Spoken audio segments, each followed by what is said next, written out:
All right, Zoe and Pop, the thing is working, I hope. So I see the little ticker going on there, so that means I'm recording. All right. Yesterday, I was talking to a friend of mine, and I says, you don't find a book, in my opinion, all right, I don't find too many books that actually do it the right way. Like the perfect comic book. You know, there's really good stories, Hush, all that other good stuff. I know a lot of them. All right, but it's it's hard to explain it, but I always say the perfect comic book should always remember what happened, the history of the character, plus a plan for the future, and it kind of looks like they put the effort into the studying of the character before they write it. All right, like they had a plan. All right, now I did not read the whole story yet. I picked this book up randomly and decided to read it, and I was impressed. Now, I can't open the book today, right now, anyway, because it's very wet outside, so I don't want to open my book up. So, but I read this. All right, this is the finale for that volume of Wolverine. It's 1 through 50. Benjamin Percy's here. All right, so this this is a really good book. If you want to read, or if you want to jump into X-Men and you wanted to say pick this book up out of a random pile somewhere, you would not be disappointed because they got Sabretooth right, they got Wolverine right. It's got the only thing I seen I kind of hickey about was the fact that Omega Red was just standing off into the back with X Force. All right, they haven't explained. I haven't seen anything about the new stuff, Rise from the Ashes, whatever. I haven't seen where Omega Red is.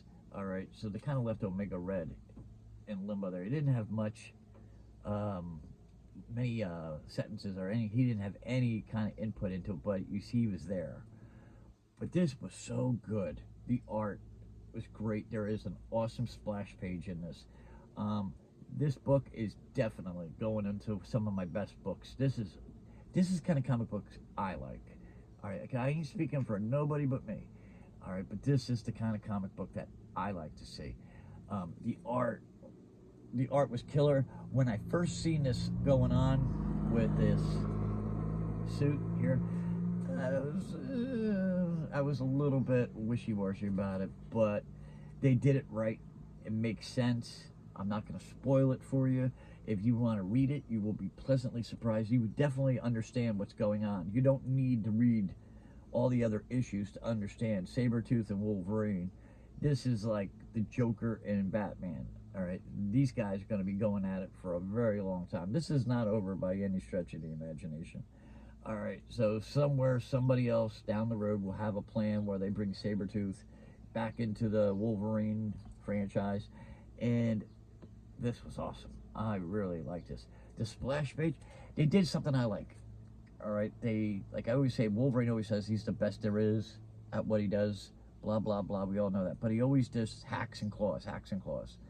All right, he's supposed to be really good with swords. He's supposed to be really good with other weapons of all kinds of how would you say history.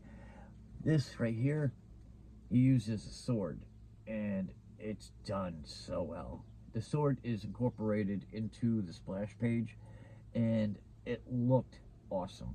I mean, it really did look awesome. Wolverine number 50. Pick it up if you get a chance. I seen it the other day in the back issues at the comic book store, and I think it was going for like $3 or $4. So you can't go wrong with the price of this book. If you want to jump on, like you don't jump on to a franchise that you know a little bit about by buying the most expensive books. You go for what you can afford, and that good. There's plenty of good stuff out there that is like a $3 book, a $4 book, a $5 book. You don't need to say, I want to like the X-Men, so I'm going to buy the most expensive thing there is. You don't have to do that. All right, this is very affordable, and you get the logistics of what's going on very easy. So thumbs up, thumbs down. Leave in the comment. I want to hear what if anybody else read this book, what they thought. All right, so thumbs up, thumbs down. Leave a comment.